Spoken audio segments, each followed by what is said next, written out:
Senior सहाफ़ी बताते हैं कि मियां नवाज शरीफ साहब से कमिटमेंट हो गई है कि किसी किस्म की कमिटमेंट है कि आपकी जमात को हम बरसर इक़्तिदार लेकर आएंगे। अगर ये दुरुस्त है, दिस इज़ वेरी डिस्टर्बिंग। फिर इलेक्शंस करवाने की ज़रूरत क्या है, फिर इतना पैसा खर्च करने की ज़रूरत क्या है अगर इसी तरह से कमिटमेंट्स के थ्रू मामला चलाना है। ये मैं आज़र सिद्दीक साहब से पूछूंगा कि ये कितनी दुरुस्त बात है, लेकिन उससे पहले सारा बानो साहब इस चीज़ पर कॉमेंट कर दीजिएगा कि डू यू रियली थिंक कि इस तरह की कमिटमेंट हुई होगी?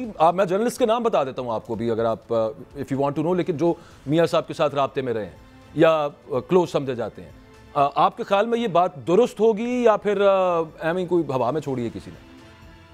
देखिए, इस मुल्क में कुछ भी हो सकता है। मैंने आपकी बात से पहले मैंने कह दिया कि जब इन्होंने इतना हिसाब करना था, तो 16 माह तो भाई की हुकूमत थी ना, वो करते। उन्होंने तो सारा कुछ वो कर दिया, बल्कि आपने देखा होगा कि उन्होंने तो अपनी स्पीचेस में से वो तस्वीर भी निकाल दी थी। पीछे बैनर में 5 तस्वीर होती थी, एंड में 1 माइनस कर दी थी। तो कुछ भी हो सकता है। अगर किसी ने कमिटमेंट दी होगी, जब वो आके हमारे मुंह पे तमाचा मार के गए कि 30 साल से मैं आग का तारा हूँ, तो मतलब है कि फिर इस मुल्क में कुछ भी फ्री एंड फेयर नहीं हुआ। और कमिटमेंट दी होगी तो आपके सामने ही है। आपके वो फिर वापस मैं कहूंगी कि अक्सर छोटे लोगों को कि जैयद सहाफी बैठकर अब ये बयानियां बनाने की कोशिश कर रहे हैं और आपस में हंसी मजाक में इंटरव्यू भी दे रहे हैं। आज मैंने देखा था और कहा कि गैर मुल्की क्या इस्लामी ताकतें बरादर मुल्क भी चाहते हैं। जी जी। तो बरादर मुल्क का क्या काम है कि यहाँ पर आवाम की कोई राय नहीं है, मतलब हमारी कोई राय नहीं है। बरादर मुल्क चाहते हैं तो ऑलेक्स पे डाल के बरादर मुल्क को दे दें कि आज भैया 5 साल के लिए तुम ही चला लो ताकि कुछ बेहतरी आ जाए। तो यहाँ कुछ भी हो सकता है। मैं उस पे ये कहता होता था कि शहबाज शरीफ साहब ने जब वो वज़ीर आज़म बने तो उन्होंने एक तकरीब के अंदर एक दफ़ा नहीं मुतअद्दिद दफ़ा उन्होंने ये बताया कि मुझे बरादर मुल्कों के, सिर्फ इस्लामी मुल्कों के नहीं, बरादर मुल्कों के वज़रा आज़म ने, उनके लीडर्स ने मुझे ये कहा कि भी इमरान खान यूं करता था, वो यूं करता था, शिकायतें लगाते थे। तो मैं ये सवाल उठाता था कि यार आपको वो आपके मुल्क के साबिक वज़ीर आज़म की शिकायतें लगा रहे हैं या फिर आपके मुल्क के मामलात में दखल अंदाजी कर रहे हैं, आपको वहां पर रोकना चाहिए था कि ये मामला क्या चल रहा है। एनीवेज, मैं थोड़ा सा डायग्रेस हो गया। मैं अजहर भाई, ये कमिटमेंट्स जो सुन रहे हैं और ऑन एयर पाकिस्तान के मेन स्ट्रीम मीडिया के ऊपर ये बातें हो रही हैं कि मियाँ साहब को कोई इस तरह की कमिटमेंट दे दी गई है कि आप आ जाएं, आपकी जमात को बरसर इक़्तिदार लाना है, ये बात दुरुस्त है सर? अच्छा देखिए, दो चीजें हैं यहाँ से। अभी शहबाज शरीफ साहब के जिस बयान की बात कर रहे हैं, उन्होंने इसको डिनाई किया। उन्होंने कहा इसको गलत रिपोर्ट किया गया। तो उन्होंने कहा था कि मैंने ये कहा था अगर मैं एस्टेब्लिशमेंट की आंखों का तारा होता तो मैं जेल के अंदर ना होता।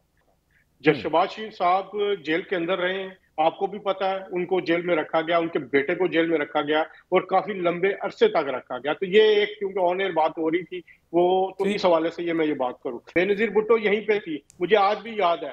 वो यहाँ पर नवाज शरीफ के साथ मिसाक जमहूरियत किया उन्होंने, यहाँ से उनके मुलाकातें की और उठ के जाके दुबई में वो परवेज मुशर्रफ से मिली। परवेज मुशर्रफ से जब वो मिली वहां पे, तो क्या उनको इक़्तिदार की यकीन दहानी कराई गई? लेकिन जब वो पाकिस्तान आई तो उनको शहीद कर दिया गया।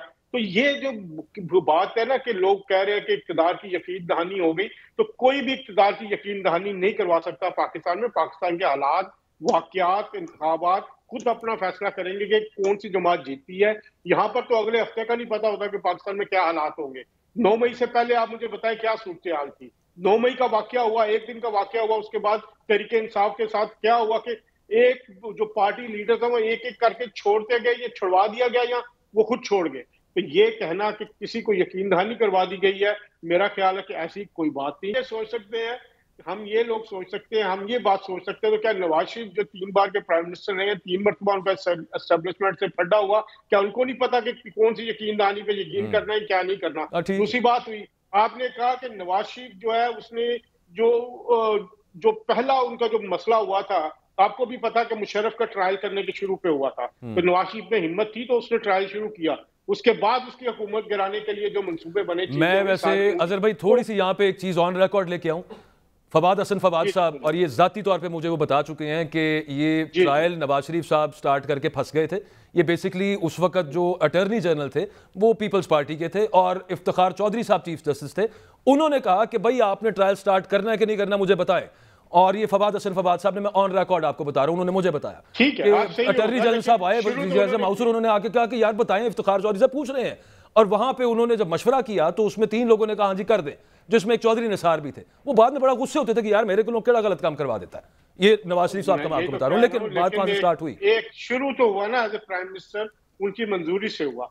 मैं सिर्फ ये कहना चाह रहा हूँ कि पाकिस्तान में आप एस्टेब्लिशमेंट की यकीनदानियों पे नहीं चल सकते। ठीक आप ठीक। बेनजीर भुट्टो की शहादत को नहीं भूल सकते। हम्म। क्या आप उसका इल्जाम बाद में किस पे लगा था, ये मुझे भी पता है, आपको भी पता जी है। जी। तो यहाँ पर जो नवाज शरीफ बैठे हैं, वो अपने तमाम ऑप्शंस जो हैं वो खुद इंडिपेंडेंटली उसको देख के परख के वो पाकिस्तान आ रहे हैं। अब हालात ये कि मैं देखें, मैं सबसे बड़ा हामी हूं नवाज शरीफ को। मैं साहब से जब भी मुलाकात होती है पिछले साल, 1.5-2 साल से, तो उनको मैं कहता हूं कि आपको पाकिस्तान जाना चाहिए। और पाकिस्तान ना आने की जो सबसे बड़ी वजह थी आज तक, वो जो अदलिया का किरदार है, जो अदलिया के हवाले से मुतनाज़ा मामलात हैं, और खासतौर पर जो हमारे मौजूदा मुअज़्ज़ज़ चीफ जस्टिस साहब के हवाले से उनके खदशात थे। अब वो 16 सितंबर को जा रहे हैं, उसके बाद नवाज शरीफ वापस आ रहे हैं।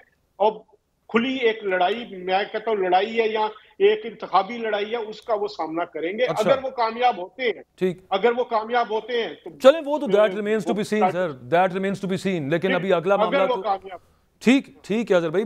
सारा साहब, ये आपसे 2-3 सवाल वैसे एक ही है। वो ये है कि आगे जो मामला है, क्यों आ रहे हैं जी नवाज शरीफ साहब? ज़ाहिर है इलेक्शंस भी हैं, आगे उनके और मामला आते हैं, लेकिन आपको पहली बात तो ये कि इलेक्शन होते नजर आ रहे हैं। चले उससे भी आगे आ जाते हैं, फ्री एंड फेयर तो खैर भूल जाएं क्या मामला है, और इलेक्शन होते हैं। तहरीक इंसाफ आपको नजर आ रही है? कोई इस तरह के भी मामले हम सुन रहे हैं, और कि ये भी मामला आते हैं कमिटमेंट के, भाईजान पार्टी एक तो ठीक है, टिकट लेने वाला कोई नहीं है, लोगों को उससे निकाला जा रहा है, लेकिन ओवरऑल जी बैलेट पेपर पे बल्ले का निशान ही ना हो। क्या लग रहा है आपको आगे?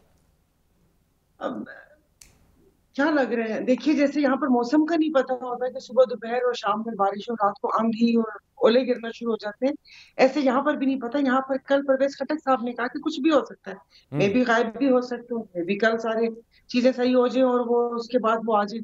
बाकी इलेक्शन होते नजर आ रहे हैं नहीं आ रहे, इलेक्शन कैसे होंगे? नहीं नहीं, चीजें कौन सी मतलब जो ठीक भी आप कह रही हैं? आप कह रही हैं कि चेयरमैन तहरीक इंसाफ के साथ चीजें ठीक हो जाएं रियासत की? ये परवेज खटक साहब ने कहा होने को तो हो भी सकती है, उन्होंने कहा एक दिन में भी हो सकती है और ना होना चाहे तो ना भी हो सकती है। और बाकी ये कि टिकट होल्डर नहीं है, ये तो खाम में बयानिया बनाया जाता है कि ये ऐसा हो गया ऐसा हो गया, लेकिन ग्राउंड पर तो वो कहते हैं ना कि जिधर भी जाके पता करें तो सपोर्टर्स और वोटर्स तो है ही हैं, एक उसी पार्टी के हैं। मैंने अपने शिदातपुर साइड पे पीटीआई कभी सुनी ना कुछ, वहां पर उनको सपोर्ट करने वाले हैं। बाकी ये कि इलेक्शन कैसे होंगे, 2/3 अक्सरियत तो बाजवा साहब किसी जमात को नहीं मिलेगी, सही। तो फिर ये कैसे होगा? क्योंकि जैसे अभी कुंडी साहब ने बोला कि अगर हमारा वजीर आजम होता तो हालात ऐसे ना होते, फैसले अवाम दोस्त होते। और सदीकी साहब एक हैं, उन्होंने कहा कि वो क्या कहते हैं, एक सिर्फ नून लीग के शहबाज शरीफ ही थे, तो फिर मैंने पूछना ये था कि बाकी पूरी जो बैठे हुए थे पीछे वो किस जमात के थे? तो आगे भी ऐसे हंग पार्लियामेंट बनेगी, पता नहीं क्या होगा इलेक्शन का। लेकिन अब थोड़ी सी हवा चली हुई है, सिंध से आपको खबरें मिल रही होंगी कि अल्फाज जो सोशल मीडिया पर सुनने आते हैं कि उनके साथ हाथ हो गया। भाई हाथ कैसे हो गया? यानी कि क्या कोई वादे वही थे जिन वादों से हट चुके हैं? क्योंकि काफी लोगों के नाम वो ईसीएल यही वगैरह यही अभी एग्जैक्टली यही बात तो अजहर भाई कर रहे थे कि वादे वही होते हैं, वादे टूट भी जाते हैं, बड़ी दफा तोड़े गए हैं। मेरा देखे ना, हो सकता है यहाँ पे भी किया हो, निकल गए हो वादे से। देखिए हम वैसे बचपन में सुनते थे कि वो वादा ही क्या जो वफा हो जाए। मैंने तो वादे के हिसाब से बचपन से एक ही फिक्र नहीं, ये तो एक शेर सा है किसी फिल्म का, गाने शाने का। लेकिन बार ये तो कोई बात नहीं ना, वादा हम तो चले, अगर मजहबी टेनेट्स की भी बात करें तो वादा तो वही है जो वफा किया जाए, वरना क्या, वो तो फिर वादा खिलाफी तो कोई काम नहीं है। अजहर साहब, एक बड़ा इंपॉर्टेंट क्वेश्चन है मेरे जहन के अंदर है, क्योंकि आपकी मुलाकात वहाँ पे रहती है। वो ये है कि कल इसहाक डार साहब ने मीडिया से बातचीत भी की, I would say it was a press conference. उन्होंने कहा जी हम आगे मुल्क को फिर लेके चलेंगे, चांस मिला। वो जो सारी कोई भी किसी भी जमात का एक्स फाइनेंस मिनिस्टर हो या आगे होने वाला फाइनेंस मिनिस्टर हो, इस तरह के वादे शादे सब कुछ करेगा। लेकिन एक चीज़ होती है जिसे हम कहते हैं इनकम्बेंसी फैक्टर। इनकम्बेंसी फैक्टर ये है कि आप चूंकि रहे हैं बरसर इक़्तिदार, लास्ट आप थे, तो आप उससे शक्ल चुरा नहीं सकते कि मेरा कोई कसूर ही नहीं है। तो मुल्क के जो इस वक्त मामलात हैं माशी, जो अवाम यहाँ पे पिसे हुए हैं, अजहर भाई कुछ एहसास या फिर कुछ इसका मतलब आपसे कोई बातचीत हुई हो कि उनको लगता है कि यार हमारा भी कुछ इसमें है, और इस सेंस के अंदर कि अवाम हमें मोर्द इल्जाम ठहरा रहे हैं, है कुछ ऐसी सोच? देखिए कल इसहाक डार साहब से भी तफसीली बात हुई, पहले प्रेस कॉन्फ्रेंस हुई, फिर बाद में उन्होंने मुझे भी इंटरव्यू दिया समा के लिए।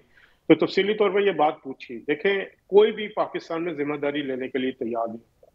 बात यह है कि पिछले 16 महीने की जो हुकूमत थी, अगर आप ये कहें कि वो सिर्फ एमएलएन की थी तो नहीं थी।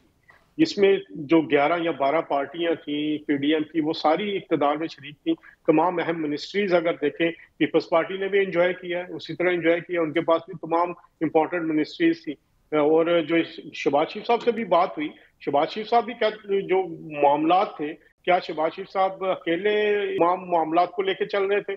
उनको तमाम जमातों को साथ रखना था, तमाम लोगों को खुश भी रखना था। यहाँ आपको पता, जिनकी 5 सीटें थी, 6 सीटें थी, वो भी हर दूसरे महीने बैठ के कोई ना कोई धमकी लगा देते थे। तो ये सारी चीजें, इसका जो खमियाजा है, जो मामलात है, कोई भी अकेला उसका बोझ उठाने के लिए तैयार नहीं है।